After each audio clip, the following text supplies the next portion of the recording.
शोधिताची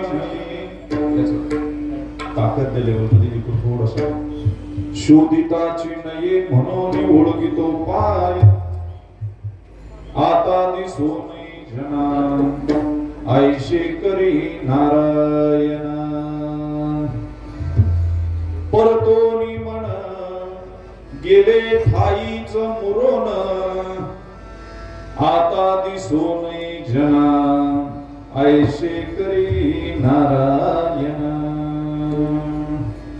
विसरला तुका बोलू चालू झाला मुका आता दिसू नये जना ऐसे करी नारायण वर्णानमर्थसंघा रसाणां छंदसामपि मंगलानां च करतार वंदे वाणी विनायको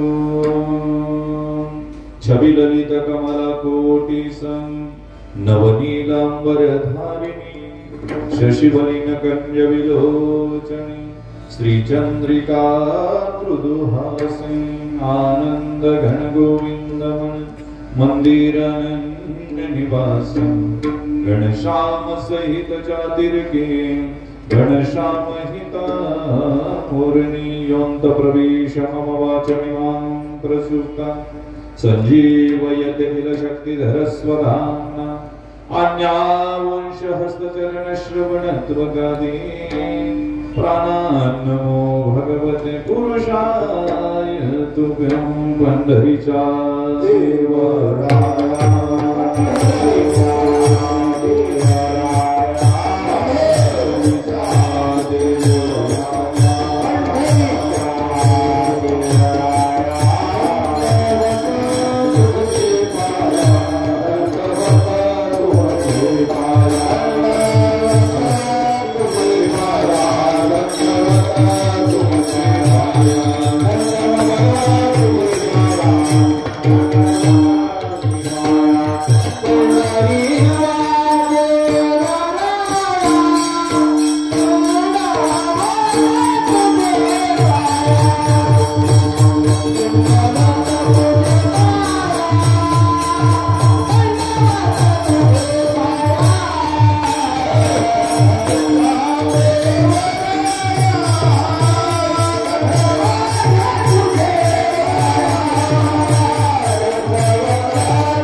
विधिन्द्रादिदेवी सदा स्तूयमानं समाधिस्थमूर्तिं भज ज्ञानदेवं नमो सद्गुरु तुकया ज्ञानदीपा नमो सद्गुरु सच्चिदानंद रूपा नमो सद्गुरु भक्त कल्याण मूर्ती नमो सद्गुरु भास्करा पूर्ण कीर्ती माझी विठ्ठल माऊली प्रेम पान्हा पान्हावली उर्वाळूनी लाविस्तनी नवजे दुरी जवळोनी तुका म्हणे घास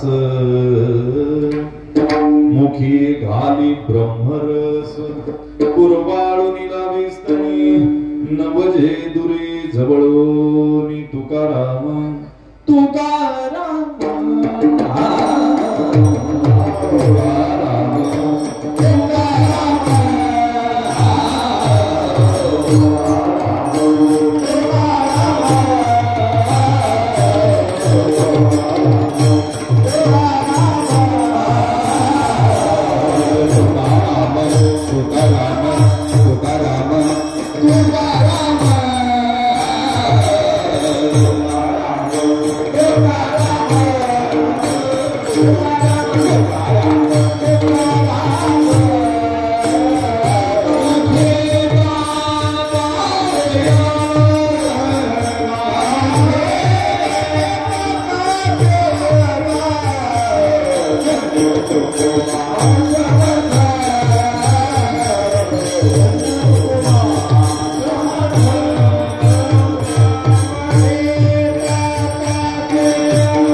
परतोनी नये मन गेले ठाईच मुरून ऐशे करी नारायणा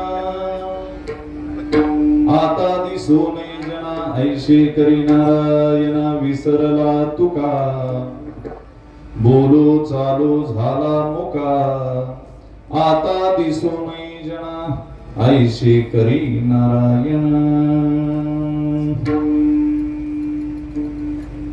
भगवत पाद पूज्य पाद वारकरी संप्रदायाचं कलशस्थान इंद्राणीच्या काठावर ज्यांचा कर्मयोग फुलला जन्माला आल्याबरोबर भगवंतानं आपला श्वास आपला प्राण आपला ओज आपलं तेज दक्षिण वाहिनी इंद्राणीच्या तटावर देहू गावामध्ये सोडलं इंद्रायणी मोठी भाग्याची 40 मैल धावली त्या लोणावळा परिसरामध्ये उगम पावली निरेला जाऊन भीमेला मिळाली पण 40 मैल धावण्यामध्ये जगातल्या सगळ्या गंगा जिच्याकडे पाहून मत्सर करतात मत्सर या शब्दाचा वैदांतिक अर्थ असा आहे मत्सरती इति मत्सराः माझ्यापेक्षा मागचा पुढे गेला की राहिलेल्याच्या मनामध्ये जे कंपायन जे उद्भावन जे स्पिरिट जे स्पंदन तयार होतात त्याला मत्सर असं म्हणा शरयूला एका देवाचं भाग्य लाभलं प्रभू रामचंद्राचं यमुनेला एक लल्ला मांडीवर खेळवता आला नंद नंदन कन्हैया किशोर पण या इंद्रायणीनं अनेक महात्मे 40 मैलाच्या अंतरावर पाहिले जिनं ज्ञानोबरायला मांडीवर खेळवलं आज ज्यांचं वैकुंठ गमन आहे बीज आहे ते देहूचे निवासी जे जन्माला आल्याबरोबर चातुर्य वर्णवाद धुळीस मिळाला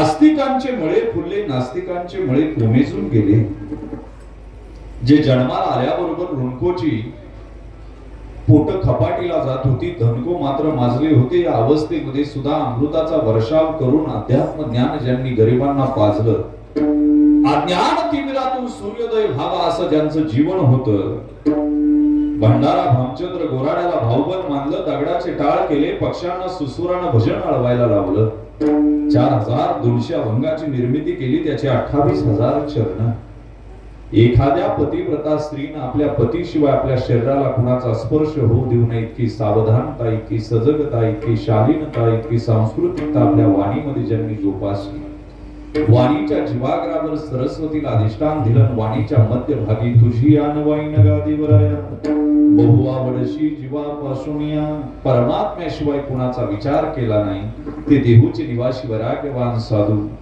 खिशात नाही धान समाजात नाही मान घरात मोठी खाट पाणी प्यायला फुटका मान शेवटी वैकुंठाची वाट आणि असा ज्यांचा परमार्थाचा थाट त्यांच्या गाथा चंद्राती आजचा अतिशय असलेला हा सुयोग आहे कीर्तनाचा योग रोजच असतो रोज 2-2 3-3 ठिकाणी कीर्तन आहे पण आज मी योग नाही हा सुयोग आहे काय सुयोग आहे इथं तर काल महत्वाचा आहे स्थळ महत्वाचा आहे ऐका ऐकणारे करणारे सुद्धा महत्वाचे आहे कधी कधी काळ असतो स्थळ नसतं वाक्य ध्यानात ठेवा आज वारकरी अनेक आहे पण सगळ्यांनाच बीज नाही काय बोललो सगळ्यांना बीज नाही आणि बीजच नाही अशी वारकरी कामाची नाही काय बोल बीजच नाही कळालं तर थोडं दमादमानं कळेल ज्याला बीज नाही असा वारकरी सुद्धा काही कामाचा नाही सगळ्याच वारकऱ्यांना आज बीज नाही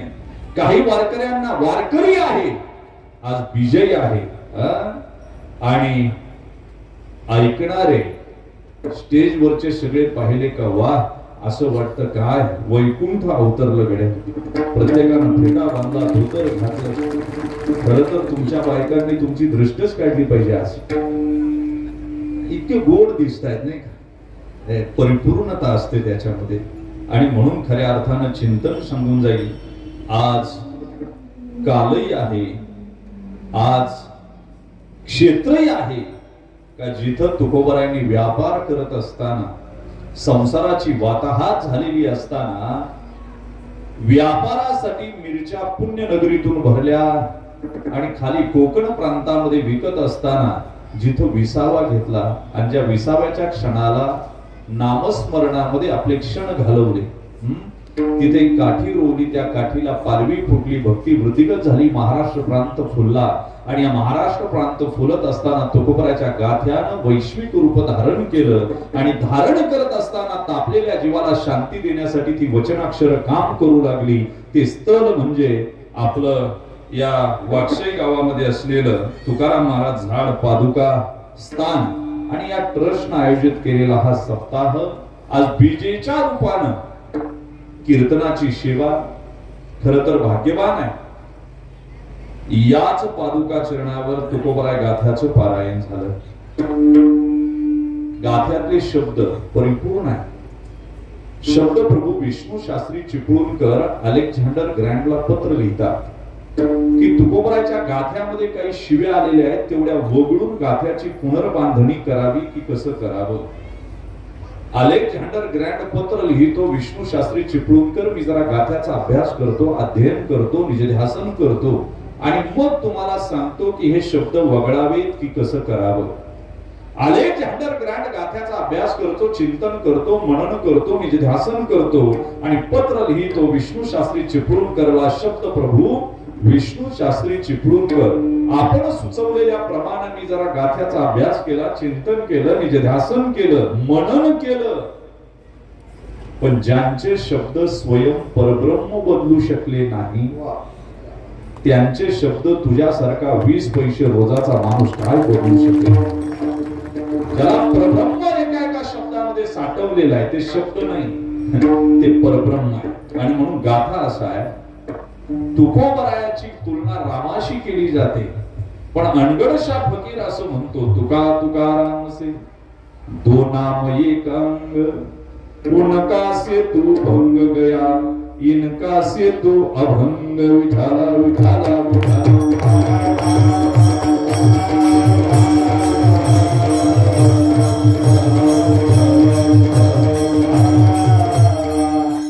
गाथ्याचं चिंतन आहे.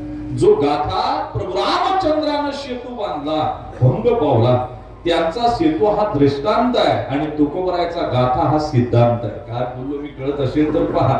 ज्ञान आमच्या प्रभू रामचंद्राचा सेतू हा दृष्टांत आहे, पण गाथा सिद्धांत आहे. मायबाप, गाथ्यामध्ये शब्द आजही बदलले नाही.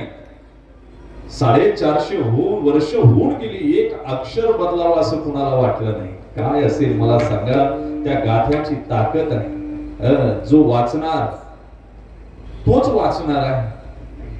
ते म्हणले, महाराज आम्हाला वाचायचंच नाही. अशी काही मंडळी, काय आम्हाला वाचायचंच नाही, ती कधीच वाचणार नाही.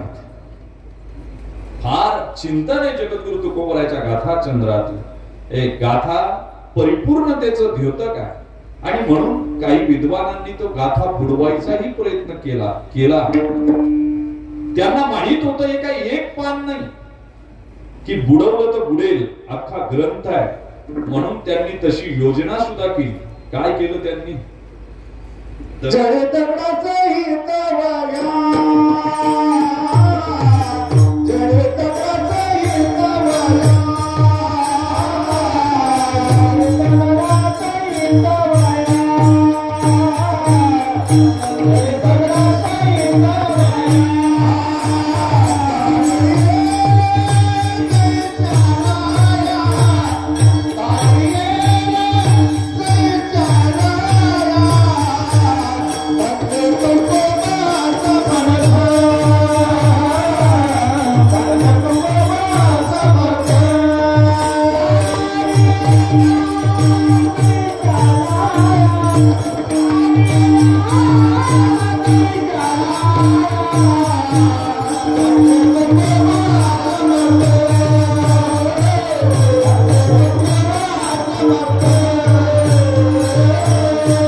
त्यांनी दगड बांधले, आपले भाऊबंद सगळे जमा केले दगडाच्याच रूपाने आणि ते गाठ्याला बांधले.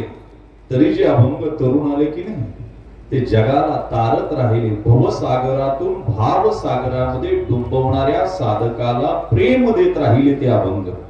काय करू भवसागरातून तरुण जाण्यासाठी. म्हणून आजचा बीजेच्या निमित्तानं हा घेतलेला अभंग अतिशय गोड आहे आणि तुकोबरायांच्या जीवनामध्ये क्रांती करणारे शब्द आहेत. क्रांती हा तुकोबरायांना शोभतो बरं का, आपल्यासारख्याला शोभत नाही. आमचं मगर मचके असुर आहे. काय मगरीचं पोट भरलं की मग मात्र मगर तीरावर येते रडत राहते. अरे तिचं काय रडणं असतंय. तशी परमार्थामध्ये जगणारी लोक आहेत. त्यांना म्हणता येत नाही आता ती सोने जना असं म्हणता येईल काय, असं म्हणता येत नाही ना. आमचं सगळं भागल्यावर आम्ही म्हणतो, मरेपर्यंत सोय झाली की मग म्हणायचं सोने रुपया. मरेपर्यंतची सोय झाल्यावर.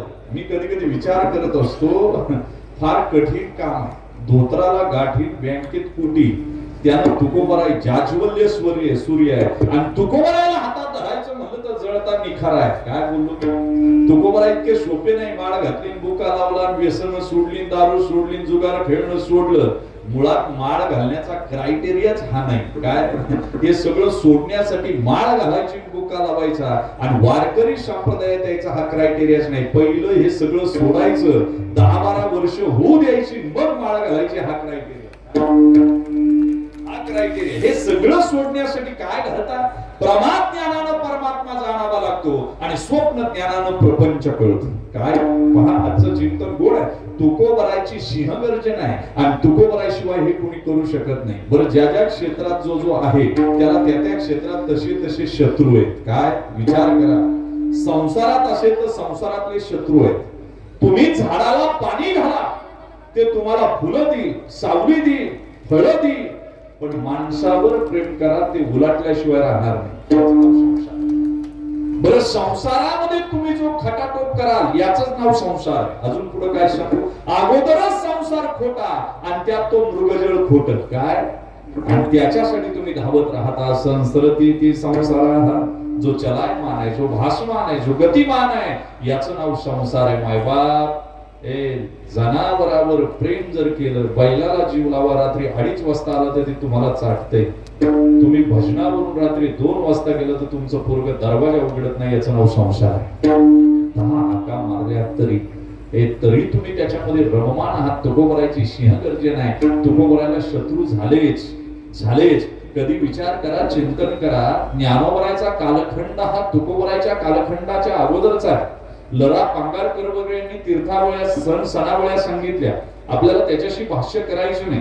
मला भाष्य याच्याशी करायचं आहे की जगद्गुरु तुकोबरायांचा अवतार ज्ञानोबरायांच्या नंतर, बरं ज्ञानोबरायांच्या अवतारामध्ये धुणं धुणाऱ्या, भांडी घासणाऱ्या, घरकाम करणाऱ्या, दासी असलेल्या स्त्रीला अभंग करण्याचा अधिकार आहे की नाही? बोला, जनाबाईंना अभंग केले की नाही मला सांगा. एवढंच नाही, जोहार मायबाप जोहार म्हणत असताना गळ्यामध्ये मडकं अडकून थुंकी सुद्धा खाली टाकायची नाही आणि पाठीमागे खराटा घेऊन फिरायचे की आपल्या पावलाचा स्पर्श सुद्धा त्या उठलेल्या कुणाचा होऊ नये. त्यांना सुद्धा भंग करण्याचा अधिकार दिला चोखोबाला. आणि एवढंच नाही, म्हणे चोखयाची महारी, काय चोखयाच्या बायकोला सुद्धा अभंग करण्याचा अधिकार. अजून काय बोलू, सावता बाबा माळी समाजात जन्माला आले तरी अधिकार. याच्या पुढे शिल्पी म्हणून नामदेवराय अवताराला आले तरी अधिकार. एवढंच नाही रे दादा, म्हणे नरहरी सोनार सुद्धा सोनार समाजामध्ये रांका, बांका, नारा, विठा, गोंदा, महादा, जनाबाई, अरे सगळ्यांना अधिकार. वेगवेगळ्या जाती धर्मात आलेले सगळ्यांना अधिकार. पण तुकोबराय बहुजन समाजात आले तरी त्यांना अधिकार का नाही? शत्रुत्व तयार झालं. या पुणे जिल्ह्यातला प्रकांड पंडित रामेश्वर भट्ट येतो आणि तुकोबारायांना सांगतो हे सगळं बंद करा. त्यावेळी चिखलीचे मल्हार पंत, देहूचे महादेव पंत, गोवर शेटवाणी, बहिणाबाई, चंदू शेलार किवळ्याचा हे सगळे विचारतात का हो महाराजांना अभंग करता येत नाही का? त्यावेळी रामेश्वर भट्ट म्हणतो असं काही नाही, पण त्यांना करण्याचा अधिकार नाही. काय नाही? अधिकार नाही. मग ते म्हणले त्यांना अधिकार नाही तर तुम्ही करा. त्यावेळी रामेश्वर भट्ट म्हणतो ते तर मला जमत नाही. का कळत असेल तर पहा खरी मी कुठे आहे, याला जमत नाही म्हणून त्रास आहे. नाही तर तुकोबाराय विद्वानच आहे, तुकोबाराय परब्रह्मच आहे. बोला ना, आहे की नाही? तू किता तुलनेसी ब्रह्म तुकासी आले म्हणून रामेश्वरे. गर्जन आहे. तुकोबारायांना त्रास झाला. बरं तुम्हाला मी एक सांगू का? जगद्गुरु तुकोबारायांचं जीवन इतकं सरळ आणि सोपं नाही. कोणताही साधू मोठा होत असताना लोक त्याच्या जवळ जाऊन आपण मोठं होण्याचा प्रयत्न करत असतात. ऐका बरं का, फार मोठी गंमत आहे. आता पुरस्कार दिले जातात की नाही, त्याच्या कलेचं त्याच्या कर्तृत्वाचं कौतुक आहे असं समजू नका. अजिबात कौतुक नाही. त्याला आपलंसं करून त्याच्या नावावर आपल्याला मोठं व्हायचंय ही जिज्ञासा समाज मनात असते. काय असते? पुरस्कार फुकट वाटले जातात. काही नाही, रोज पेपरला एक जाहिरात आहे पुरस्काराची. बरं जो घेतो त्यालाही अक्कल नाही आणि देतात त्यांना तर कवडीची अक्कल नाही. जो घेतात तो पुन्हा उत्तराला उभा राहतो. तो म्हणतो माझी योग्यता नव्हती हो, पण यांनी दिला. अरे तू काय माती खातो का? तुला कळालं नाही का आपली योग्यता नाही तर आपण पुरस्कार घेऊ नये? तुकोबारायांचं जीवन असं नाही. तुकोबारायांचं जाज्वल्य जीवन आहे. तुकोबारायांचा जळजळता निखार आहे. तुकोबाराय जीवनामध्ये सांगतात सूर्य तेजोबलांकित आहे पण तापणार आहे. पण तापणारच जीवन नाही ते माझं तुकोबारायचं. सूर्य इतकंच तेजस्वी पण न तापणार, चंद्रासारखं शीतल पण कलंकित नाही ते जीवन माझ्या तुकोबारायचं. जीवनामध्ये चढू. आणि तुम्ही आम्ही काय केलं सांगू का? तुकोबारायांना जन्मता संत मानलं. इथंच आम्ही चुकलो. काय झालं? तुकोबारायांना जन्मता संत मानलं. तुकोबारायांना जन्मता संत मानले तर तुकोबारायचं जीवन शोधताच येत नाही. तुकोबाराय अभ्यासताच येत नाही. त्यांचं जीवन उकरल्यानंतर संत म्हणून पाहिलं का तिथंच तुमची अस्मिता खंडित होते, प्रज्ञा खुंटीत होते आणि तिथं तुम्हाला तुकोबाराय शोधता येत नाही. ऐका, पहिलं तुकोबारायकडे माणूस म्हणून पहा, नंतर सज्जन म्हणून पहा, नंतर संत म्हणून पहा आणि नंतर देव म्हणून पहा. पहा तुकोबाराय किती उलगडतात तुम्हाला. असे उलगडले जातील तुकोबाराय. एक एक जीवनाचा तंतू उघडला जाईल आणि जगद्गुरु तुकोबारायची बीज आम्हाला कळेल का काय बीज होतंय. अनंत बीज आम्ही केल्या, अनंत केल्या. आम्हाला काय कळालं मला सांगा? एखादा साधू मोठा व्हायला लागला की लोक त्याचं जीवन खोदण्याचा प्रयत्न करतात, शोधण्याचा प्रयत्न करतात आणि इतकं शोधण्याचा प्रयत्न करतात की त्याला एखाद्या चारित्र्याशी तरी त्याला जोडतात, त्याचं चारित्र्यावर आरोप तरी करतात. एकतर तो नपुसक आहे हे तरी बोलतात किंवा संतांच्या जीवनामध्ये लोभ, काम किंवा शास्त्राच्या भाषेत सांगायचं झालं तर साम, दाम, दंड, भेद यानं त्या साधूला हरण करण्याचा प्रयत्न करतात.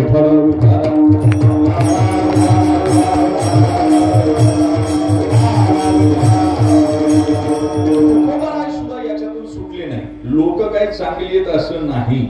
लोकांनी ज्या वेळी साधू जन्माला आला त्यावेळी त्या साधूला संपवण्यासाठी लोकांनी प्रयत्न केले. आज तुकोबाराय नाही म्हणून आम्ही गोडवे गातो.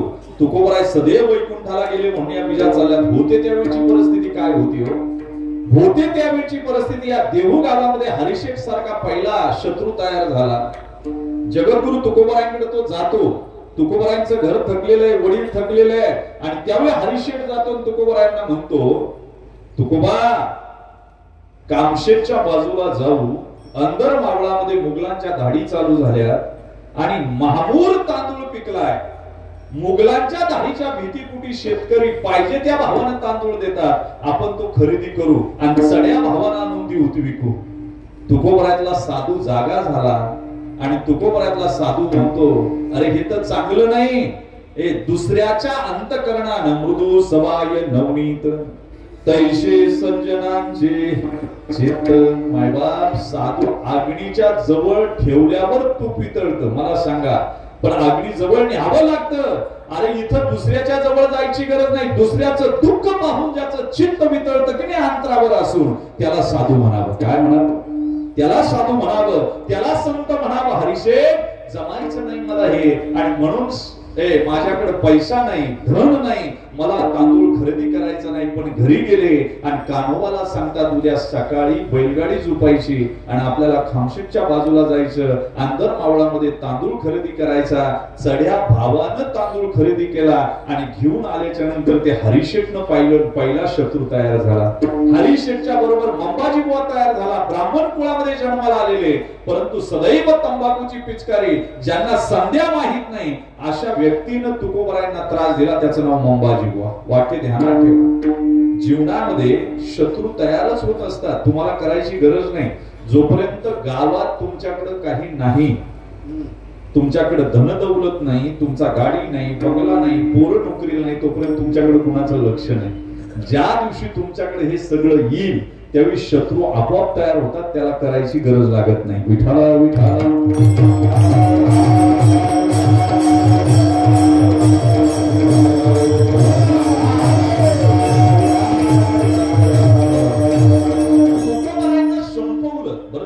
सांगू का, अलीकडचे साधू वेगळे आणि तुकोबराय नावाचे साधू वेगळे, बरं का. तुकोबरायांना अलीकडचे साधू प्रवचन करताना सुद्धा बघा, दाक्षिण्य बाजूचे ज्यावेळी साधू पुण्यात येतात की नाही, जाहिरातीच लिहितात बसवर, coming soon Pune, visiting Pune, दर्शन डॅश डॅश डॅश, पहिल्या डेट, पहिल्या ओळीतून एवढे पैसे, दुसऱ्या ओळीतून एवढे पैसे, बरं का. आणि लिटरली सांगतो की प्रवचन करताना सुद्धा जे आसन आहे ते बुलेट प्रूफ करून घेतात. किती भीती जीवाची, किती जीवाची भीती. लोक त्यांना साधू म्हणतात, हे अजून दुर्दैव आहे. काय जे प्रवचन करताना बुलेट प्रूफ जागेतून प्रवचन देतात त्यांना किती भीती. मला सांगा ना, किती दुर्दैव आहे. तुकोबरायांना शत्रू नव्हते असं नाही, पण कधी AK-47 पिस्टलचं लायसन्स त्यावेळेस मिळत असेल नसेल मला माहिती नाही, पण काढून ठेवलं नाही. पृथ्वी आसन आकाश मंडप या न्यायानं जीवन जगलं जगद्गुरु तुकोबरायांनी. काय मिळालं? साधू त्यालाच म्हणावं ज्यांनी तळहातावर प्राण घेतला. ते म्हणले, मला काय मारता, मी मरण माझे मरून गेले, माझं मरण माझे मरून गेले, माझा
प्रत्येकाच्या मनामध्ये युद्ध. युद्ध काय कारगिलला चालतं असं काही नाही. आपली ही रणभूमीच आहे आणि या रणभूमीमध्ये सदैव युद्ध चालू असते. आता बसलेली इथं आहेत ना, तुकोबरायांनी त्या काळात 450 वर्षापूर्वी कोणत्याच देवतेला मानलं नाही, कोणत्याच. पण आपण पंढरपूरला दर्शनाला गेलो तो इथून काळूबाई पासून सुरुवात करतो. जेजुरी, गाणगापूर, अक्कलकोट, पंढरपूर, जमलं तर शिर्डी, त्र्यंबकेश्वर करून घरी येतो. येतो की नाही मला सांगा. तुकोबराय म्हणले, मी पांडुरंगाशिवाय कुणाचा विचारच करत नाही. सर्व भावे एक विठ्ठलाचे प्रमाणे, सर्व भावे एक विठ्ठलाचे प्रमाणे, सर्व भावे एक विठ्ठलाचे प्रमाणे, सर्व भावे एक विठ्ठलाचे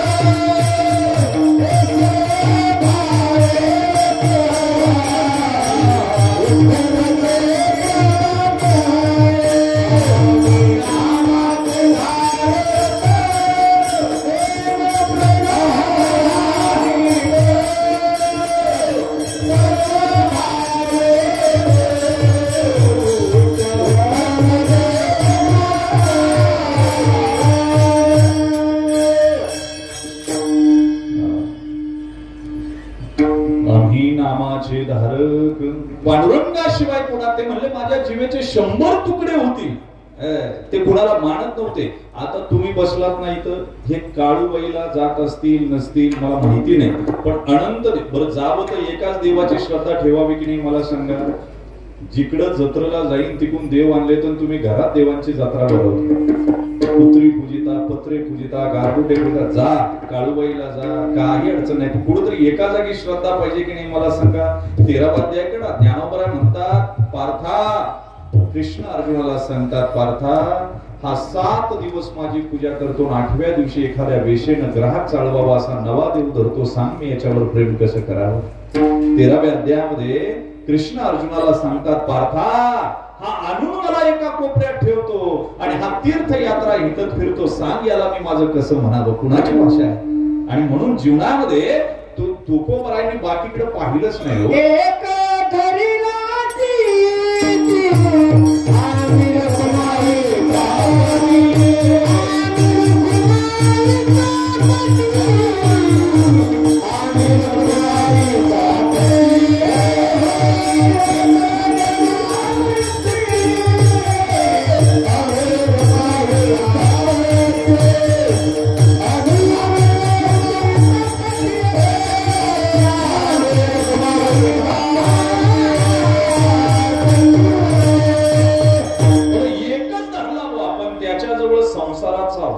सुद्धा जाऊ दिला नाही. आम्ही 1000 देव धरलेत आणि जिथं जाईल तिथं संसाराचं गारण करतो. किती दुर्दैव आहे. ते म्हणले देवा तुम्हाला एकटा आहे, तू माझं एकुला वडील धातुला, देवा तुम्हाला एकटा आहे रे, तुझ्याशिवाय मला कोणी नाही. वन साइड लव देवावर केलं, एकतर्फी प्रेम, ही फार अवघड गोष्ट आहे बरं का. आपण त्याच्यावर प्रेम करायचं पण समोरचा रिप्लाय देत नाही, किती अवघड आहे बरं. सगळं सोडायचं त्याच्यासाठी, सगळं सोडलं, नातेवाईक सोडले, सगळे सहोदर सोडले, व्यवहार सोडला, प्रपंच सोडला. देवासाठी केली प्रपंचाची होळी, देवासाठी केली प्रपंचाची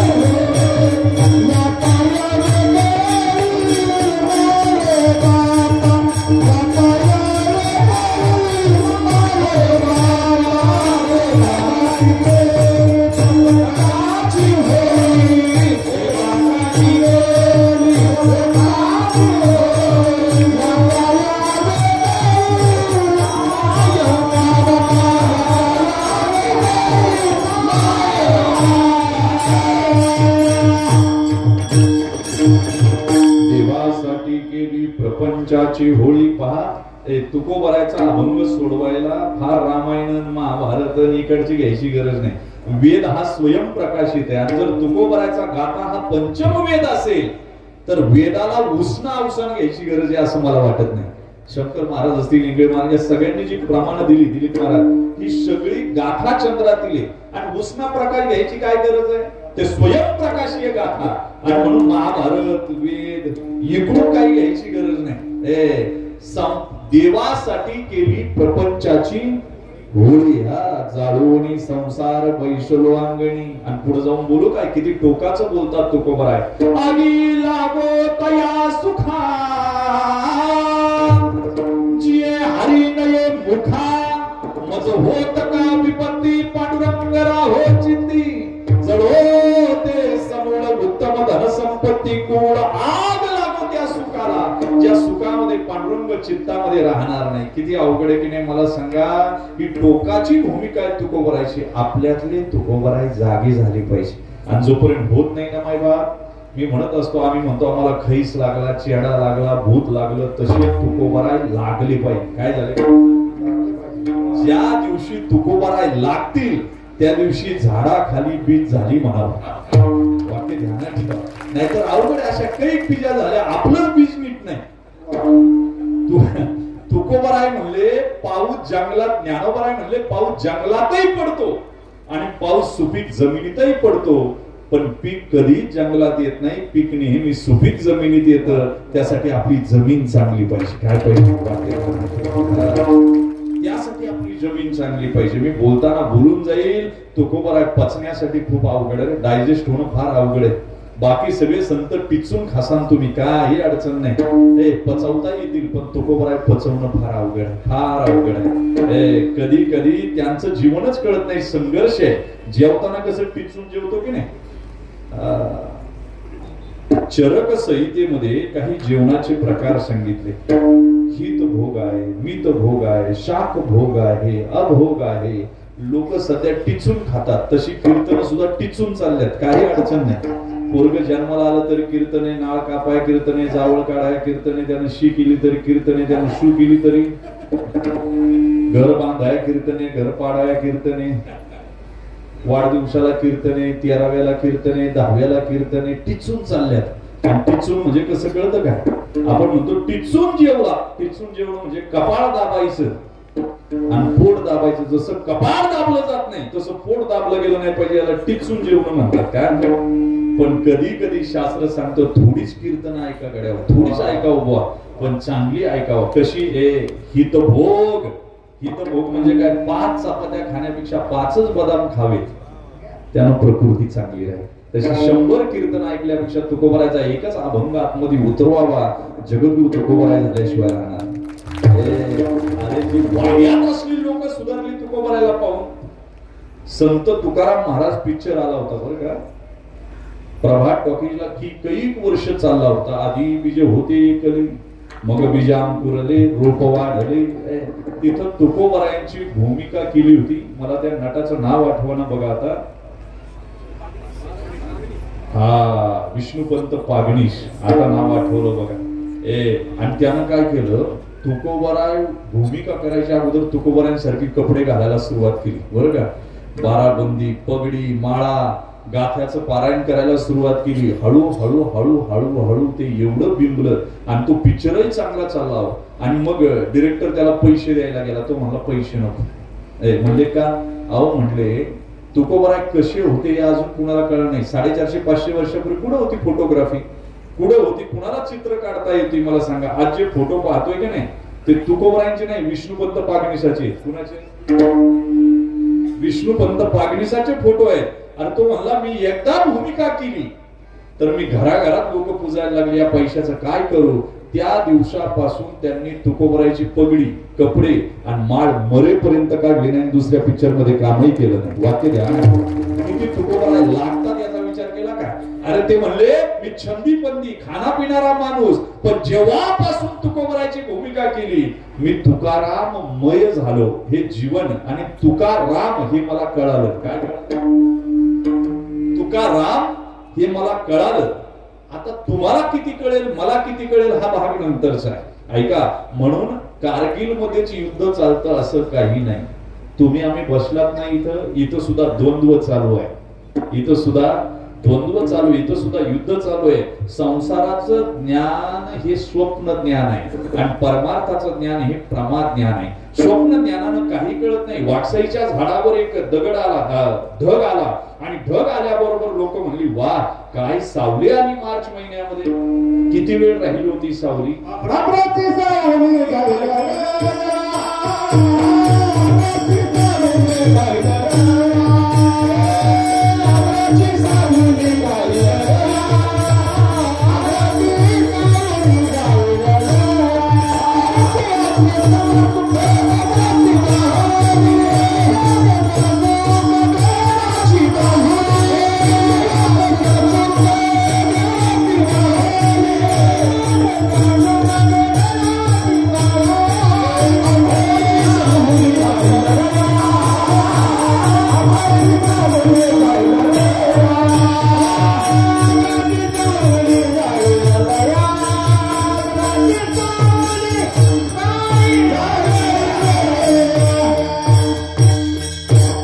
विषयाचे समसुख बेगडाची बाहुली, अभ्राची शाबुली जाईल रया मायबाप. अरे हे स्वप्नवत जगत आहे. अगोदरच संसार खोटा आणि त्यामध्ये जी स्वप्न दिसतात ती सगळी मृगजळ. लटकावे हार सर्व संसार, लटकावे हार सर्व संसार, लटकावे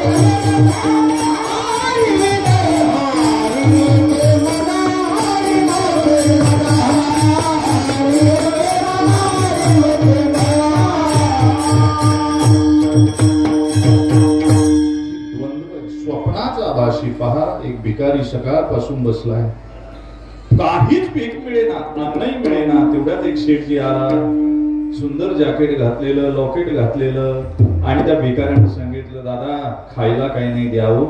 त्यानं जॅकेटाच्या खिशात हात घातला, मुठभर फुटाणे दिले. आता याला वाटलं दुपार झाली, घरी जाऊन खाऊ, म्हणून त्यानं झाकण लावलं त्या डब्याला, घरी गेला आणि तो भिकारी हातपाय धुतले आणि म्हणला, काय फुटाणे दिले तेवढे खाऊन झोपू, ठेविले आनंदे तैसे जिरावे. त्यानं फुटाणे खायला सुरुवात केली आणि तेवढ्यात एक सोन्याचं नाणं त्या फुटाण्यात आलं होतं. शेठजीच्या लक्षातच आलं नाही की फुटाणे देता देता सोन्याचं नाणं सुद्धा जातंय.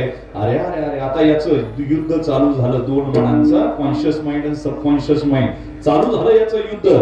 अरे अंतर्मन म्हणतंय, वेड्या त्यानं तुझी भूक भागवली रे, हे नाणं तुझं नाही, चुकून आलंय, त्याला देऊन टाक. बहिर्मन म्हणतंय, मी काय लुटून घेतलंय काय? त्यानं राजी खुशीनं स्वतःच्या मनानं माझ्या ताटात टाकलंय, माझ्या नशिबानं आलंय. अंतर्मन म्हणतंय, वेड्या तसं नाही, ज्याचं धन त्याला गेलं पाहिजे. रात्रभर भांडणं चालली दोन मनाची, बसून राहिलं. सकाळी सूर्योदय झाला, आंघोळ केली, भीक मागायच्या जागेवर गेलं. तोच शेठजी आला, आता तटकन उठलं आणि त्यानं खिशात हात घातला, ते सोन्याचं नाणं दिलं. शेठजी, हे तुमचं नाणं तुमचं तुम्हाला ठेवा. त्यावेळी शेठजी विचार करतो, माझ्यापेक्षा गरज याला जास्त आहे, पण तरीही यानं नाणं परत केलं. का रे, या नाण्याची गरज तुला जास्त आहे, तरी का परत केलं? त्यानं सांगितलं, शेठजी, ज्या नाण्यानं रात्रभर झोप येऊ दिली नाही, ते नाणं घरात काय कामाचं? काय कामाचं आहे? शेठजी बिछाण्यावर झोपले आणि मुनीमजी उठवायला आला. उठा शेठजी, सकाळ वाजले हो. लोक रांगा लावून दारापुढे बसले दुकानाच्या, तुम्ही उठत नाही. शेठजी उठला आणि शिव्या द्यायला सुरुवात केली. मला मूर्खा, लाज वाटत नाही? कशासाठी उठवलं? 2000 रुपये माझं नुकसान केलं. काय केलं? मुनीमजीला कळेना, हे झोपेतून उठलं, 2000चं नुकसान कसं काय? मुनीमजी म्हणले, कसं काय शेठजी? म्हणला, माझे 98,000 रुपये मोजून झालेच होते. कुठं? झोपेत, स्वप्नात. ते म्हणते 98,000 मोजून झालेच होते, आता फक्त 2,000 मोजायचे राहिले होते. मूर्खा, तू येऊन उठवलं. मुनीमजी खूप हुशार होता, म्हणला, शेठजी शिव्या देऊ नका, राग मानू नका. आपला जो बिझनेस होतो, आपला जो प्रॉफिट होतो, आपण बँकेतच नेऊन भरतो, पुढे भरतो आणि भरायला मीच जातो. माझी चुकी झाली ना, मला शिव्या देऊ नका. असं करा, तुम्ही मोजलेले 98,000 रुपये माझ्याकडे द्या, मी माझ्या खिशातले 2,000 टाकतो आणि 1,00,000 करून बँकेत भरतो. शेठजी उठले, आग झटकायला सुरुवात केली. कुठं मिळतील 98,000? स्वप्नात. आणि एवढं नाही कळलं तर अजून सांगतो, आध्यात्मिक सिद्धांत सांगतो. जनक राजा सोन्याच्या पलंगावर झोपला आणि झोपल्याच्या नंतर त्याला स्वप्न पडलं की मी भिकारी झालो. राजाला जाग आली आणि जाग आल्यावर त्याला द्वंद्व चालू झालं, युद्ध चालू झालं. हे खरं का ते खरं? अनेक विद्वानांना, पंडितांना बोलवलं, सांगा हे खरं, सोन्याच्या पलंगावर झोपलेलो खरं का मी भिकारी झालेलो खरा? मला तर काही कळेना. त्यावेळी अष्टवक्र नावाचे विद्वान आलेले आहेत आणि त्यांना विचारलं, महाराजजी सांगा ना, हे खरं का ते खरं? त्यावेळी अष्टवक्र म्हणतात, राजा, जसं ते तसं हे. तुम्हाला कळालं तर पहा, हे जेव्हा कळेल तेव्हा तुकोबराय आम्हाला कळली. तुकोबरायचं द्वंद्व चालू आहे, तुकोबरायांना कळेना. आता तुकोबराय म्हणतात, माझ्या आयुष्यामध्ये मला कळेना की काय, की माझं जीवन कशासाठी होतं. मी आलो, माझं इति कर्तव्य संपलं, पण आता परत जायच्या वाटा मला कळत नाही. त्यासाठी मी तुझे पाय धरले. Oh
तुकोबाराय सुद्धा कन्फ्युजन मध्ये पडलेले आहेत. आता काम तर सगळं संपलं, शोधिताची नाही म्हणून ओळंगितो पाय असते. कधी कधी आपल्याला कळत नाही कुठं जायचं. रेल्वेच्या डब्यामध्ये एक पोरग बसलेलं आहे, म्हातारी आहे पहा, आणि ते पोरग रडायला लागलं. त्या आजीला कळेना का रडतय का रडतय का रडतय. ती जवळ गेली, बाळा का रडतो, काही अडचण असेल तर मला सांग. आपण एखाद्याला जर कुरवाळलं ना आणि त्याला त्याचं दुःख विचारलं का ते आणखी जोरात रडते.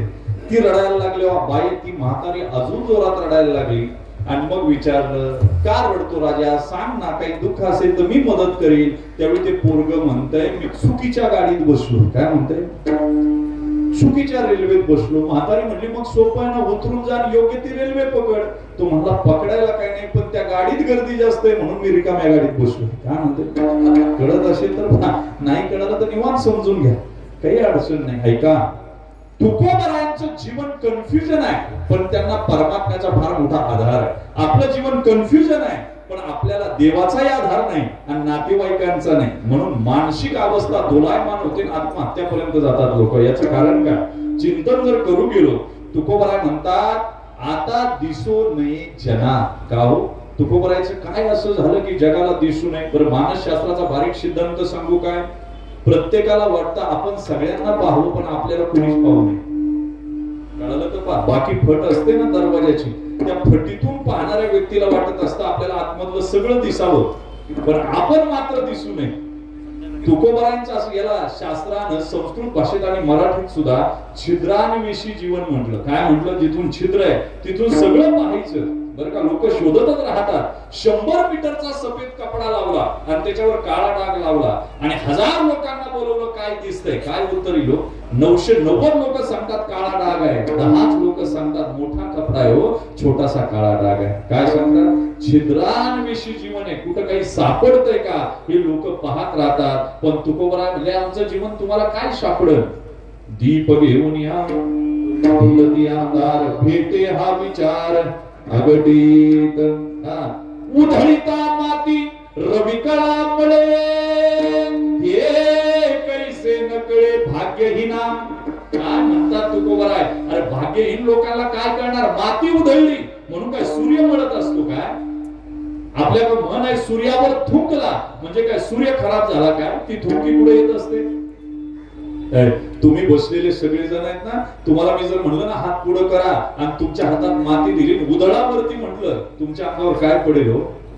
आणि जर अत्तर दिलं, गुलाब पाणी दिलं, उधळा म्हटलं तर काय पडेल. तुकोबाराय म्हणले तुम्ही आम्हाला शोधायला आला ना, हळू हळू हळू हळू दिवा जिथं जातो, दिव्याच्या पोटामध्ये माग पुढं पुढंच अंधार नाही आहे का मला सांगा. जो दिव्याने एक दिवस ठरवलं मी अंधाराला पकडी, कधी पकडता येईल.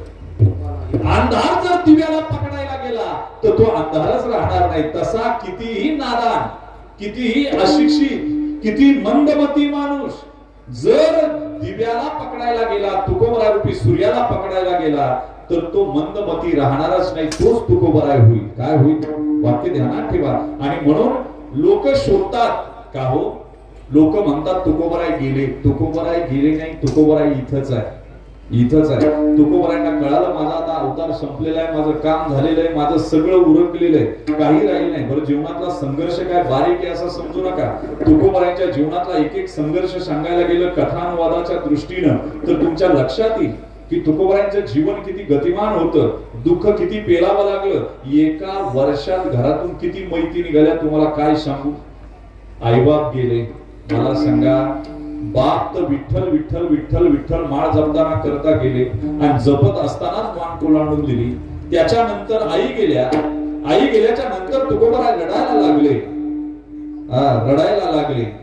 आता सगळं संपलं, आई मेली, बाप मेला, आता सांभाळी गा विठ्ठला विठो तुझे माझे राजा, नाही दुसऱ्याचे काय. आई बाप गेले रे, पोरग झालं. बरं, एवढं कमी का काय. त्याच्यात थोरल्या भावानं काय केलं, बायको मेल्याच्या नंतर तिचे चिता भस्म कपाळाला लावला आणि काशीच्या बाजूला निघून गेला. कोण, ऐका सावजी, धाकळा कानया बायकोला घेऊन चाकणला राहायला गेला सासरवाडीला. किती अवघड आहे मला सांगा.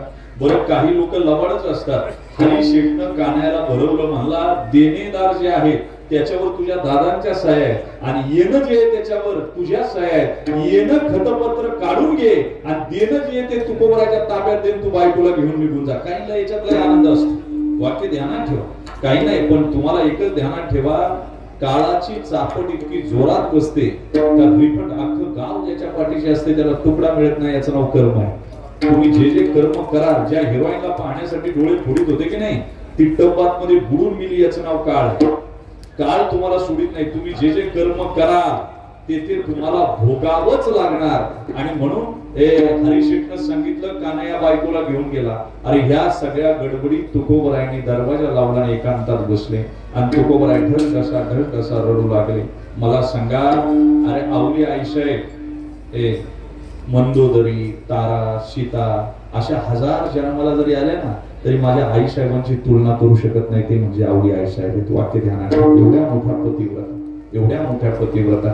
पतिव्रतेची फार ओळखी सांगितल्या रामायण महाभारतामध्ये, पण माझ्या आवली आई साहेबांसारखी पतिव्रता नाही. आवली आई साहेब जेवल्या नाही हो, जेवल्या नाही. संध्याकाळी आले, महाराज जेवून घ्या ना. आवले सगळं संपलं, आता काही राहिलं नाही. दादा सोडून गेला, आई बाप संपले.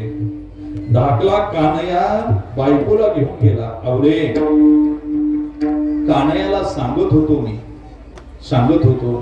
अरे सगळंच तुझं आहे, काय करायचंय मला याचं, पण ऐकलं नाही गावले. सगळं ठीक होईल. आणि दुसरा विठाल विठाल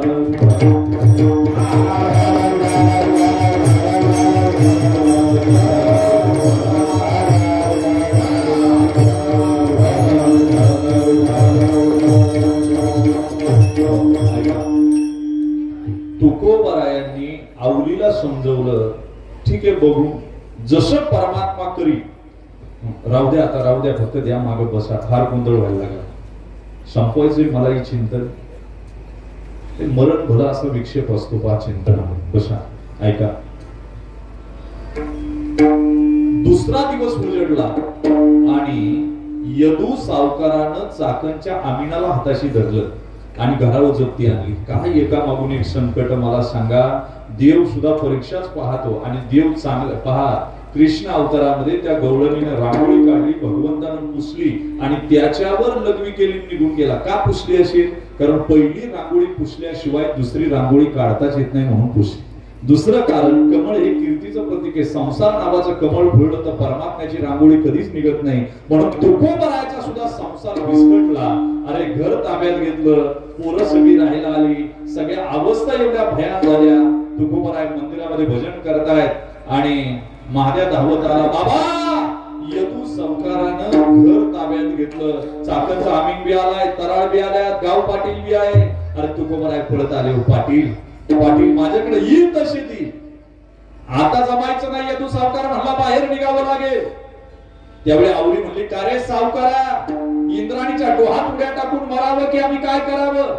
तुकोबा, तुमच्या बायकोला सांगा पुरुषांच्या व्यवहारामध्ये बोलत जाऊ नका. आवले, चल आता बाहेर निघ, आपल्याला आपल्या बापाच्या घरी जायचं. आईबाप तरी कुठं राहिले म्हणते मी. माझे आईबाप मेले, तुमचे आईबाप मेले. आवले, ते आईबाप नाही ग, जन्मांतरी जे आईबाप आहेत ना, ते विश्वंभर बाबानं मंदिर बांधून ठेवलंय, तिथं जाऊन राहू. यदू सावकार म्हणला, ते मंदिर सुद्धा आमच्या ताब्यात आहे. तेवढ्यात महादेव पंत म्हणले, सावकारा, जर भोसलेच्या शिवाजीला कळालं तर खंत्या लावीन तुझ्या घराला. ते देता यायचं नाही. भोसले परिवारानं या मोरे परिवाराला दिलेलं देण आहे ते मंदिर, त्याच्यावर तुला ताबा सांगता येणार नाही. आणि मग महादेव पंतानं दिहूत वाडा दिला. काय तुकोबरायांची अवस्था. तुकोबराय प्रयत्न करायचे संसार करायचा, पण संसार होत नव्हता. शेवटी आवलीनच विचार केला. मला सांगा, आवलीनं विचार केला की आता काय करावं, काय करावं. भावाकडून एक म्हैस आणली आणि त्या म्हशीचं दूध काढायचं आणि विकायचं.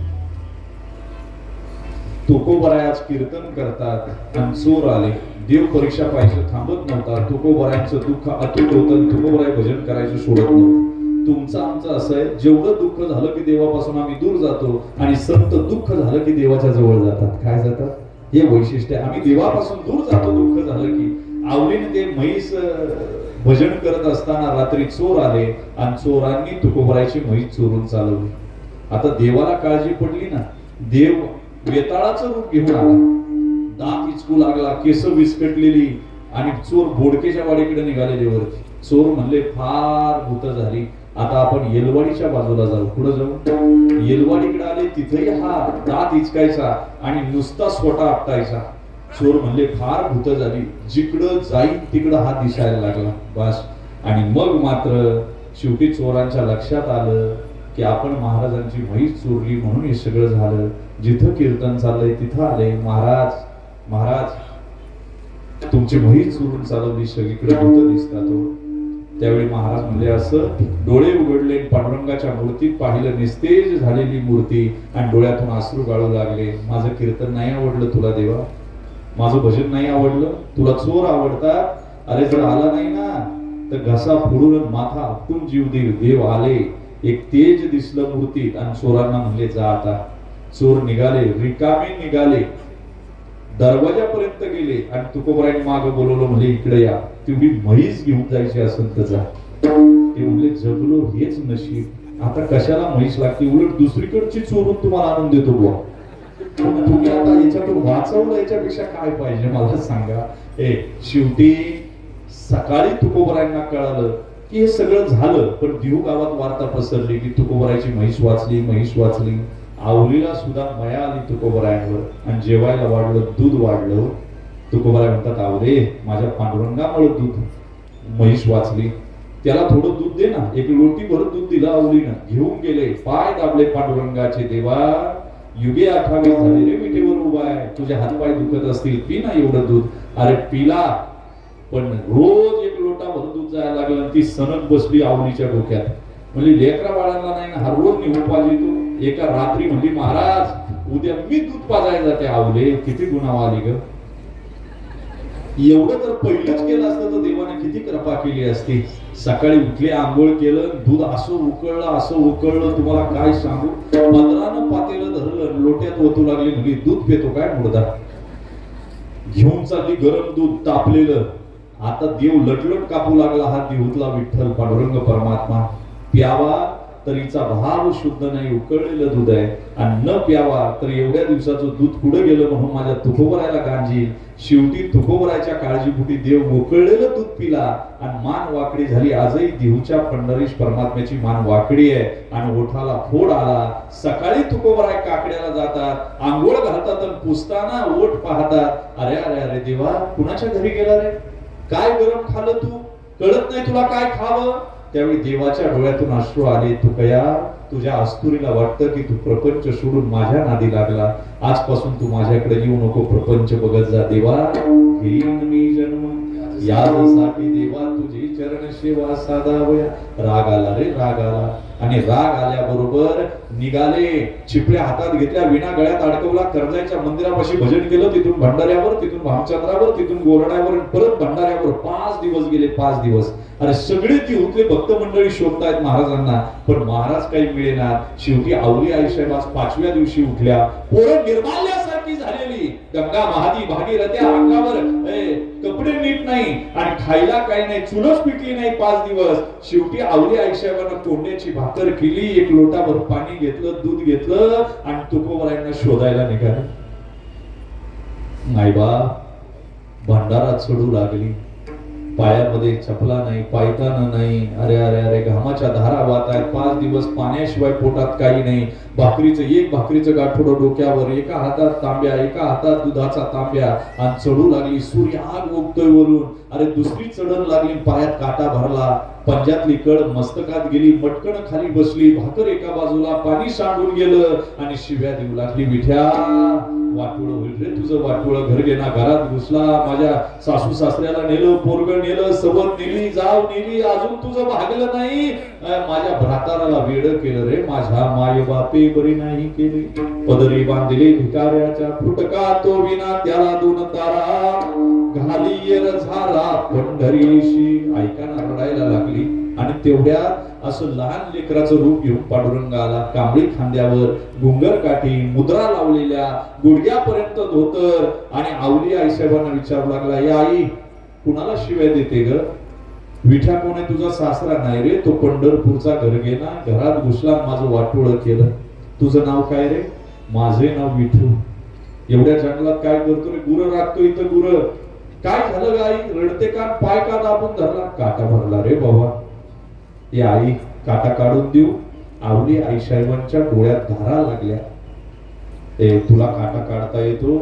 देव म्हणतात आई मी चांगल्या चांगल्यांचा काटा काढला. हिरण्यकशिपूचा काढला, रावणाचा काढला, पाय मांडीवर घेतला आणि मायबाप आईला सांगितलं तिकडे बघा तुमचा पाय दुखल आणि काटा काढू लागले. काटा पाहायचं निमित्त केलं केलं केलं केलं. पहिलं दर्शन माझ्या आवली आईसाहेबांच्या पायाचं घेतलं. हेच ते पाय माझ्या तुकोबरायांना संसार करायला साथ देणारे, हेच ते पाय माझी भक्ती वृद्धिगत करणारे, हेच ते पाय राग किती करू दे आपण माझ्या तुकोबरायला जीव लावणारे. हे काटा पाहायचं निमित्त केलं आणि माती चाटू लागला. तुकोबरायांचा एक एक जीव. ज्यावेळी तुकोबरायांच्या हे लक्षात आलं की नाही की आता बास हे संसारातल्या लिलाई बास. प्रत्येक वेळेस तू येतो. माझ्या बापाची वर्षश्राद्ध तूच घातली.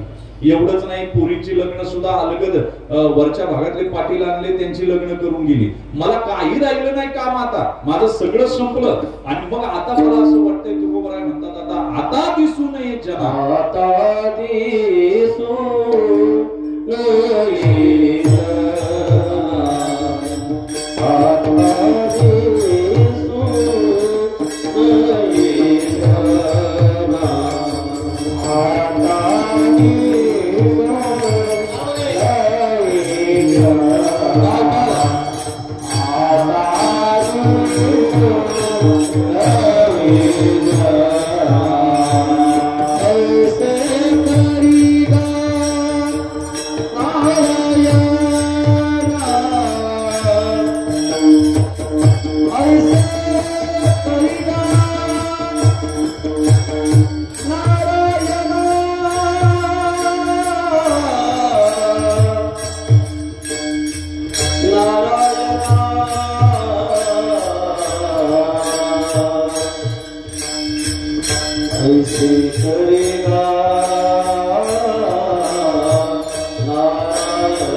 पूर्ण केली आणि काय झालं सांगू. अंतकाळी विठू आमाशी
टाकून घेतली आपण. पण सांगू लढीवाळपणा काय.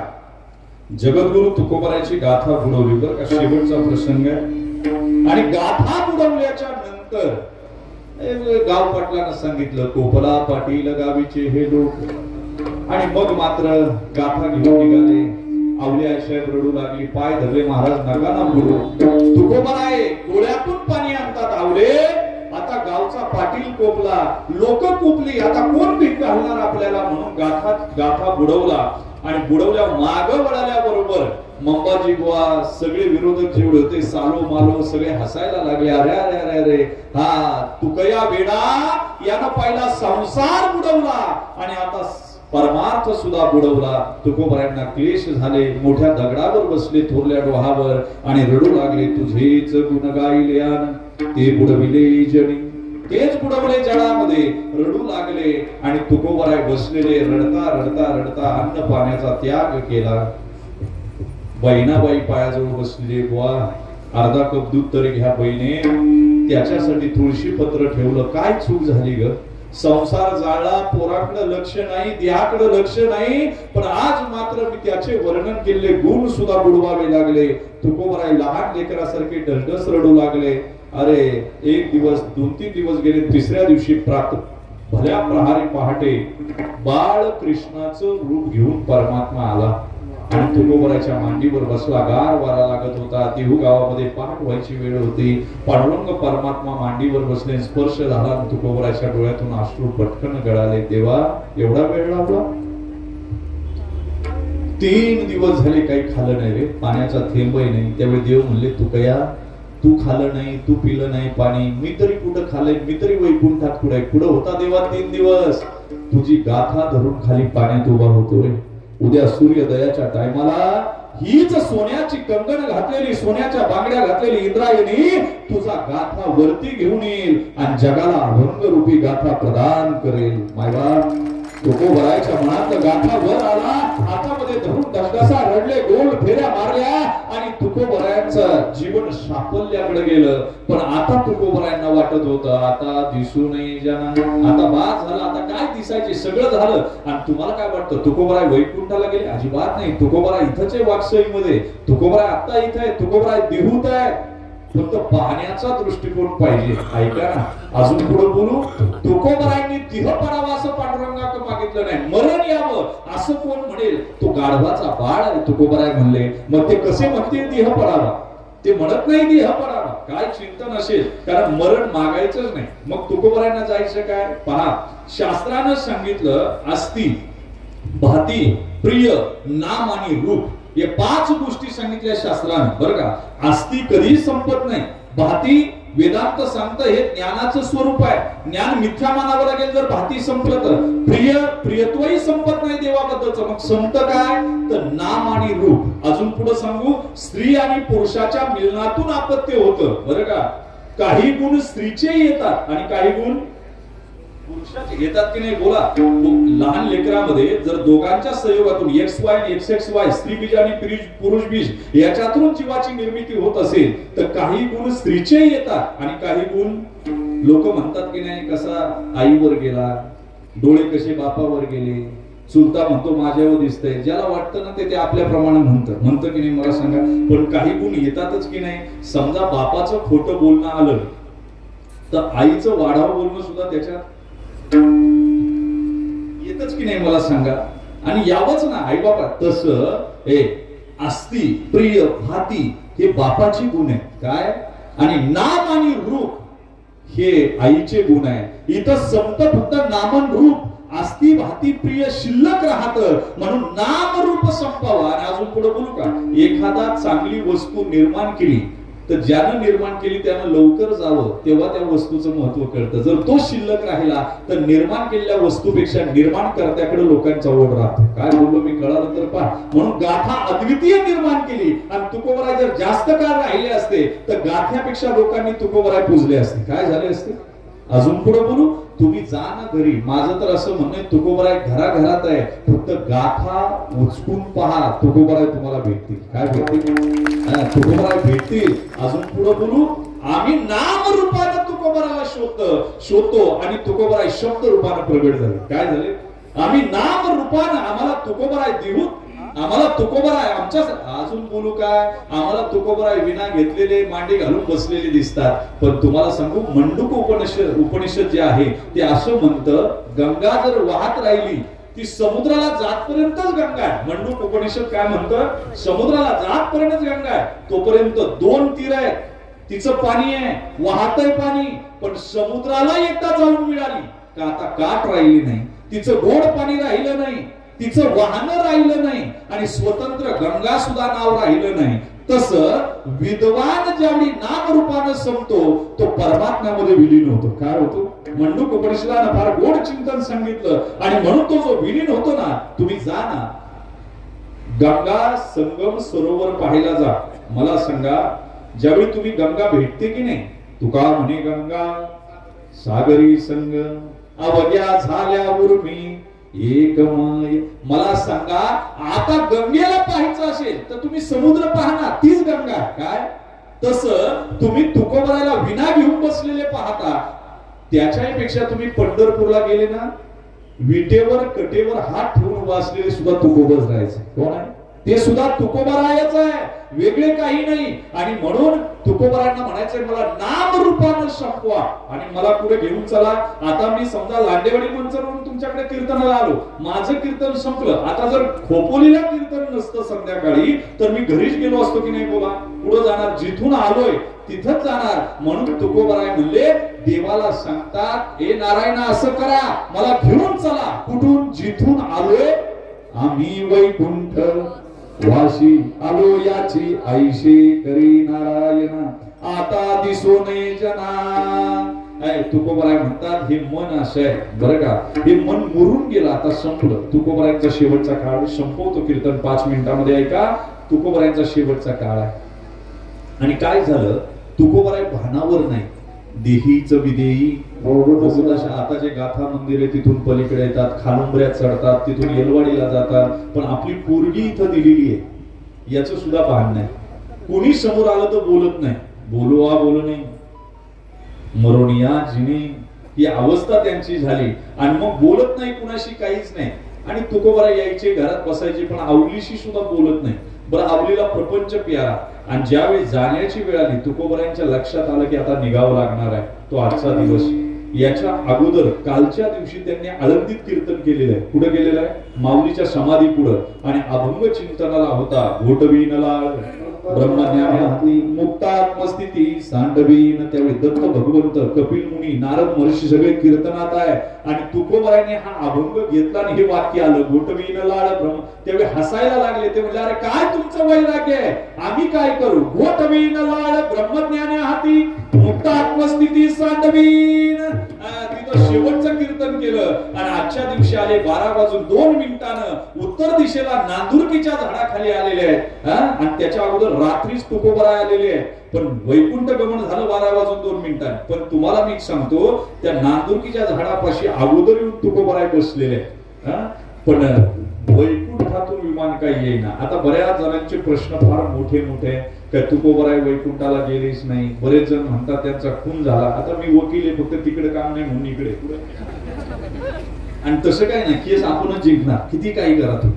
तुम्हाला मी सांगू, साधे काही प्रश्न येतो, 2-3 प्रश्न आहेत माझे. मला सांगा, रांजेगावच्या पाटलानं त्या पुरीवर बलात्कार केला तर त्याचे हातपाय कलम केले शिवाजी महाराजांनी. आणि जे शिवाजी महाराजांच्या कीर्तनाला होते त्यांचं जर बरं वाईट काही झालं असतं, बरं काय मुघलांची सत्ता नव्हती, पुणे परगणा दादोजी कोंडदेवांकडे होता. मला सांगा, थोडीफार तरी शिक्षा केली असती की नाही? कुठेतरी केस चालली असती की नाही? कुठेतरी सभासदाची बखर एखाद्या इतिहासात कुठेतरी वर्णन असतं का नाही? बरं जाऊ द्या, दादोजी कोंडदेवानं स्पष्ट लिहून ठेवलंय का अमक्या अमक्या दिवशी तुकाराम गोसावी वैकुंठाला गेले. काय सांगितलं? दादोजी कोंडदेवान लिहून ठेवलंय. आणि याच्याही पुढे जाऊन सांगतो, ऐका, इथं जुगारात एक डाव हरला तर दुसरा डाव ताकदीनं खेळते. काय कमी कधी जिंकन? मला सांगा, ज्याच्या बापाची जर हत्या झाली असती तर नारायण महाराजांनी मागचे अभंग केले, त्यात कुठे तर लिहून ठेवलं असतं ना माझ्या बापाचा घात झाला म्हणून. नारायण महाराज स्वतः सांगतात की आमचे बाबा वैकुंठाला गेले. याचाच अर्थ माझे तुकोबराय वैकुंठालाच गेले आणि म्हणून आजचा दिवस आपण साजरा करायचा. ऐका, किती चिंता आहे. वैकुंठाला गेले, दुःख आहे. अरे इंद्रायणी हळहळली, नांदुरकीचा वृक्ष सळसळला, अरे या देहू गावावर शोक कळा पसरली. पण तुकोबरायांना वरती जातानाच पहा, इतक्या पटकनही विमान आलं नाही. रडतात रडतात, अजून का वेळ लावला? संसारावर तुळशी पत्र ठेवलं का येत नाही? आणि तेवढ्यात प्रयाण काले देवी विमान पाठविले. कधी काळाच्या या ओघामध्ये अद्भुत वर्तन केलं. आणि निघताना आवलीला म्हणतात, आवले इति काय? वैकुंठाला. ती म्हणली, धनी जा पण सांच्याला लवकर घरी या. काय म्हणत? काय कळतंय हो, समाजामध्ये रममाण झालेली संसारामध्ये ती बाई ती म्हणते महाराज जा पण सांच्याला लवकर या. अगं हे सगळं चालूच राहणार आहे आवले, चल माझ्या बापाला भेटायला घेऊन जातो. आवली म्हणली माझी म्हैस यायला झाली, भागीरथी येणार आहे, मला काही जमतंय का, तुम्ही सुद्धा जा आणि सांच्याला लवकर घरी या. तुकोबराय निघाले. निघाल्याच्या नंतर ज्यावेळी देहू गाव आलं की नाही भेटायला आणि आजूबाजूची गावं, त्यावेळी म्हणले देवा आशीर्वाद द्या ना. लोक अशीच असतात, संतांनी तपश्चर्या करावी आणि आशीर्वाद आमच्या प्रपंचाला द्यावा, एवढा भाव असतो लोकांचा. अगोदर त्रास देतात आणि ज्यावेळी भक्तीपासून हटत नाही म्हणलं की देव सर्व मान्य करतात त्या संताला. तुकोबरायांना म्हणतात आशीर्वाद द्या. तुकोबरायांनी स्वतःवर काहीच घेतलं नाही. किती कर्म विपाक योग सांगितला, कर्म धर्म तुम्हा असावे कल्याण. कर्म धर्म तुमचा आहे रे. अख्खं देहूगाव शोक सागरात बुडालं. इंद्रायणी रडू लागली, वारा व्हायचा थांबला, पक्षी विहार करायचे थांबले, 12 वाजले आणि जगद्गुरु तुकोबराय वैकुंठाला निघाले. मायबाप बहिणाबाईनं शरीर सांडलं, जिजासाठी नवऱ्याला घेऊन इथं राहिली देहू मध्ये. एवढंच नाही, सगळे भक्त परिवार रडू लागले आणि तुकोबरायांनी सांगितलं आता रडू नका, आम्ही जातो, आता कृपा असू द्यावी. एवढंच नाही, आम्ही जातो आमच्या गावा, आमचा राम राम घ्यावा. आजवर होतो तुमचे गावी, आता कृपा असू द्यावी. मायबाप जगाला जो काळ खातो तो यम खाली वाकला आणि माझ्या जगद्गुरु तुकोबरायांनी मुंडक्यावर पाय देऊन विमानात बसले आणि धुधुकार करत विमान तेजोवलयांकित वैकुंठाकडे निघालं. तुकोबराय म्हणतात ही अवस्था आहे, आता मी बोलणार नाही तुमच्या बरोबर, आता मी तुम्हाला दिसणार नाही, पण माझे शब्द बोलतील. काय बोलतील? माझे अभंग बोलतील. मायबाप करोडपती असू द्या, आमच्या सारख्या माणसानं काय कमवलं मला सांगा. हॉटेलमध्ये वेटरकीचं काम करणारा मी, माझं MA होतपर्यंत मी हॉटेलमध्येच काम करत होतो, पण फक्त तुकोबरायचे काही अभंग पाठ केले, 50 लाखांच्या गाड्यांमधून फिरवलं. एवढं प्रेम करतात तुकोबराय त्या शब्दात. विचार करा. मी कधी कधी चिंतन करतो का जगद्गुरु तुकोबरायाने काय दिलं. मी तर म्हणतो भाग्य माझं का तुकोबरायांच्या नंतर जन्माला आलो त्यांचं नाव घेता येते. मला सांगा गाथा इतका बलवाने एक एक गाथा, एक अभंग वाचत जा, एक अभंग वाच, तुम्हाला इतका आनंद मिळेल. तुकोबराय इतकं प्रेम करतील का आनंद मिळेल. तुकोबराय म्हणजे आजपासून मी बोलणार नाही, कारण मी हरवलो. मी काय हरवलो. पण हरवत असताना सुद्धा मी चालता बोलता मुका झालो, पण मी हरवलो जरी असलो तरी माझे शब्द मात्र मी मागे ठेवून चाललो आहोत.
तिमिरात पडून राहिलो असतो, जसं एखादा आजगर गुहेमध्ये पडून राहतं की नाही वर्षानुवर्षे, तसं आम्ही पडून राहिलो असतो. परंतु ज्ञानोबराय तुकोबरायची कृपा आहे गड्या. मला सांगा, आम्हाला आपल्या बापाचं नाव सांगता येत नाही. तुम्ही तर बसलात ना, विचार करा, आपला खापर पंजोबा, डिपोर पंजोबा यांची नावं सांगता येत नाही. सांगता येतं का? ज्याने जन्म दिला, ज्यानं कीर्तन ऐकण्याची संधी दिली, जे रक्त आतमध्ये वाहतंय त्याचंच रक्त त्याला विसरून गेलंय. पण काय नातं तुकोबरायचं ज्ञानोबरायचं आपलं, काय जगद्गुरु तुकोबरायचं नातं आपल्या रक्ताचं अजिबात नाही. याच्या पुढे सांगू, शिवाजी महाराजांचं संभाजी महाराजांचं काय नातं आहे.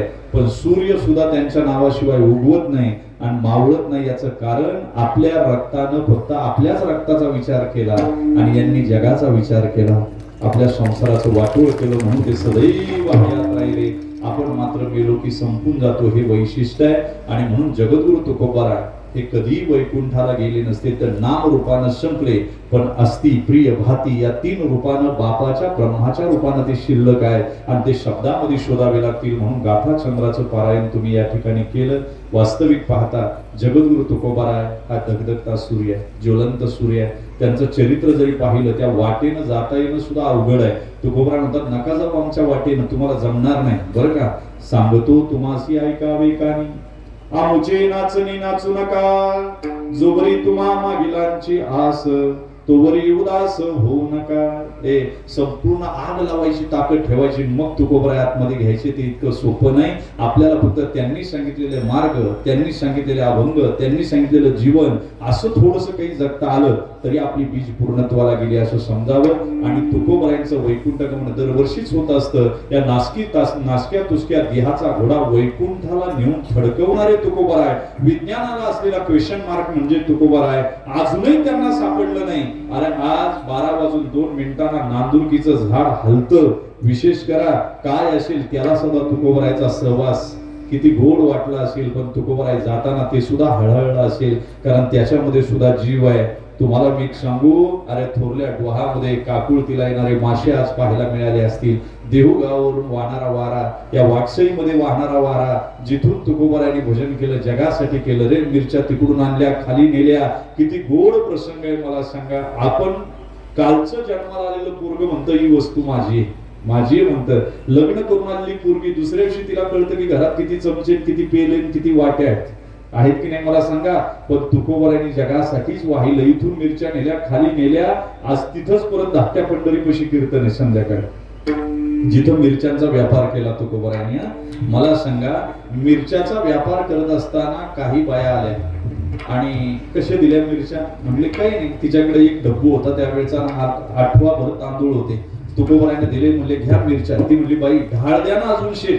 ते म्हणले घ्या तुमच्या हातात. आता असं म्हणल्यावर लोक काय दम काढतात का?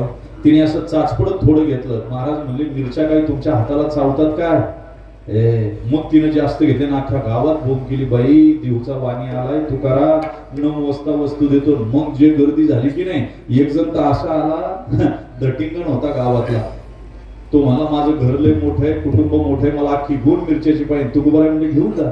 अख्ख्या मिरच्या संपल्या, पण फक्त एक 8वा तांदूळ आणि एक डब्बू. तुकोबाराय म्हणले जाऊ दे, देवाची इच्छा अशी. आता काळजी देवाला पडली, घरी सावकारी बसतील, हे उसने पैसे आणले तर आणि यांना घेऊन दिलाय माल, आणि सगळं संपलं तर कसं होईल? शेवटी देवानं यांच्या नोकराचं रूप घेतलं, प्रत्येकाच्या दारापुढे जायचा. ते म्हणायचे कोण? म्हणले मी विठू नोकर. कुणाचा?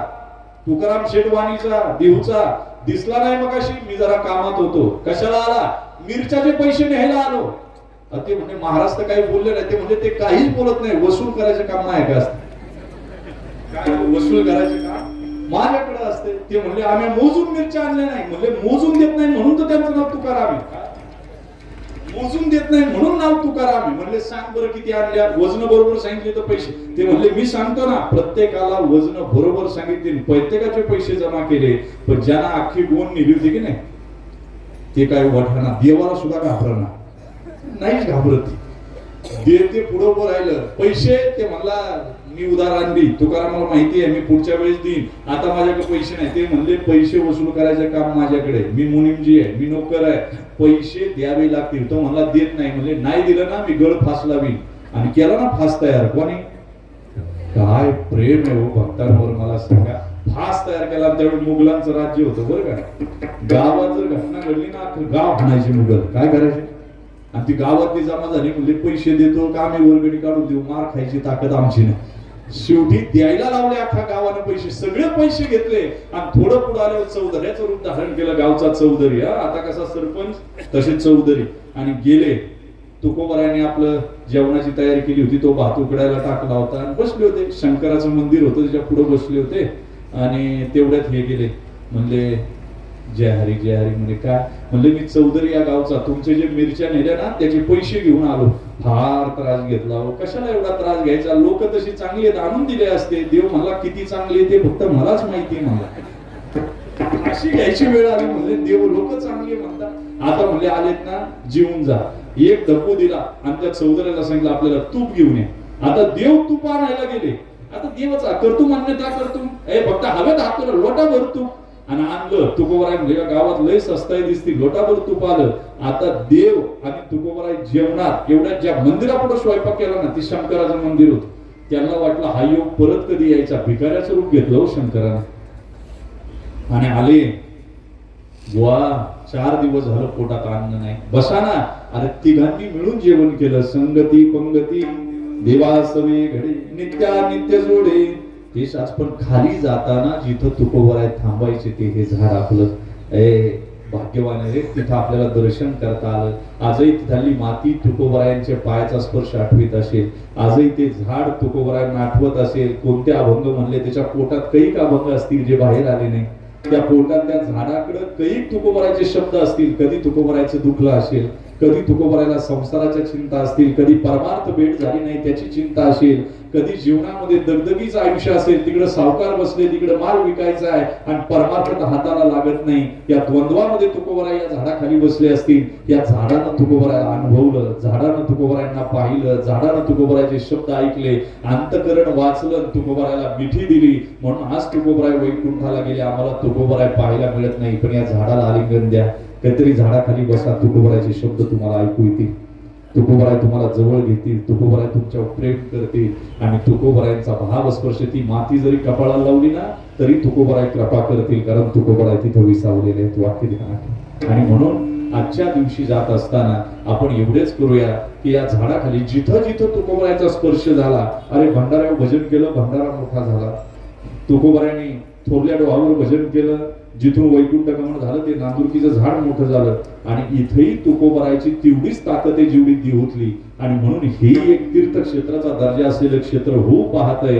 अजून याला वृद्धिगत करू एवढीच भाव वंचना आज आपण पांडुरंगाच्या चरणाजवळ ठेवू. कारण आम्हाला तुकोबाराय पाहता आले पाहिजे, अनुभवता आले पाहिजे, अभ्यासता आले पाहिजे.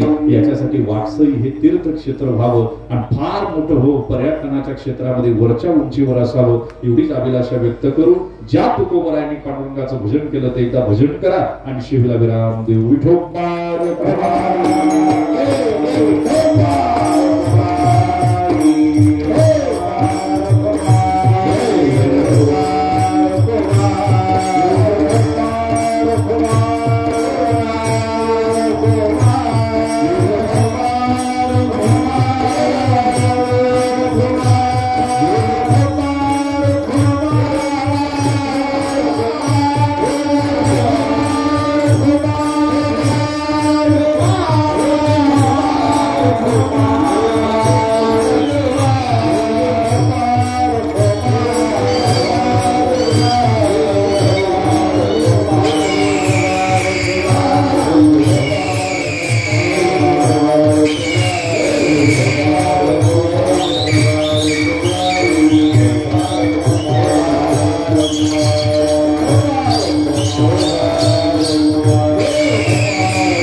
गोपाल कुमारी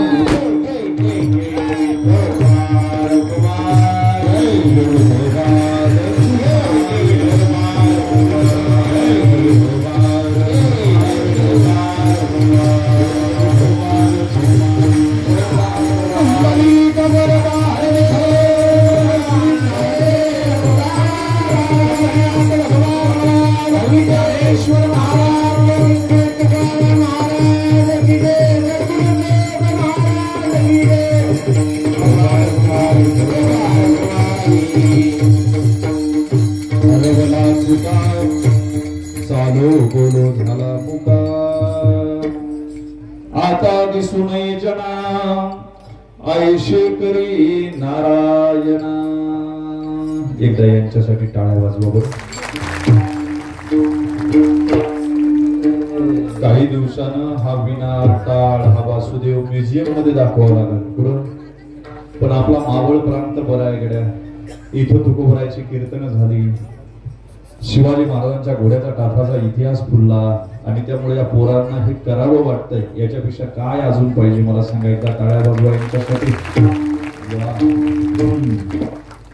कारण इंग्लिश मिडियमला जाणारी आता जी पुढची पिढी आहे ना, त्यांना काही कळायचं नाही. हे जरशी गाय आहे, काय कळत. आजी आजारी होती, बापानं भेटाय नाही, तिला नळ्या घातलेल्या. पोरग म्हणते पप्पा आजीला काही सलाईन लावलं का, आजी काय चार्जिंगला लावली का.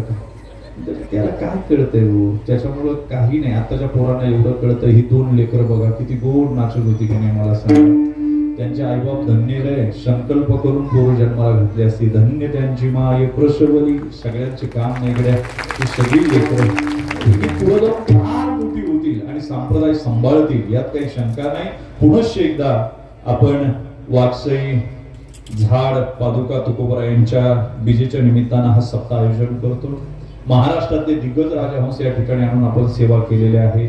आज ज्यांनी मृदंग वाजवला दोघंही हरिभक्तीपरायण महाराज, आदरणीय शंकर महाराज असतील, हार्मोनियम वादक दिलीप महाराज असतील, श्याम महाराज असतील, त्याबरोबर तौर महाराज असतील आणि या ट्रस्टचे अध्यक्ष येवले दादा असतील, त्याचबरोबर देवीचे ट्रस्टचे अध्यक्ष आदरणीय साहेब असतील. शकी भेटत राहतात, अनेक ठिकाणी भेटत राहणारे सगळे ट्रस्ट मधले कार्यकर्ते. तुमच्या सगळ्यांमुळे हे शक्य होतं.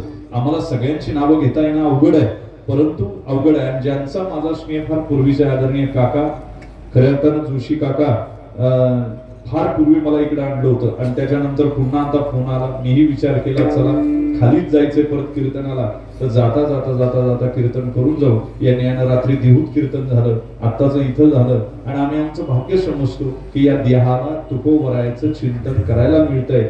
जर श्वासच बंद झाला तर कसलं कीर्तन कसलं काय. म्हणून देह झिजवत झिजवत झिजवत आपण परमार्थ भक्ती केली पाहिजे. एवढाच अभ्यास करून चिंतन करून या ठिकाणी कीर्तनाला उपलब्ध झालो.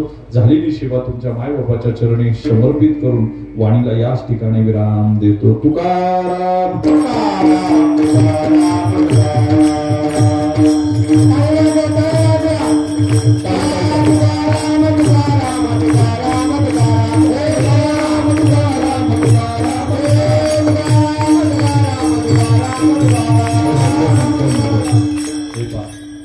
तुकोबरायांनी आपल्यासाठी एवढं वाङ्मय तयार करून ठेवलं. आपण त्यांच्यासाठी टाळी वाजवू शकत नाही म्हणजे काय, मुखानं नामस्मरण करू शकत नाही म्हणजे काय. याचा अर्थ आपलं पाप एवढं आडवं येते की संतांची नावं आणि टाळी सुद्धा वाजू देत नाही. एकदा हात वर करा सगळेजण. तुकाराम तुकाराम तुकाराम तुकाराम.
सूचना करायच्या तुम्हाला.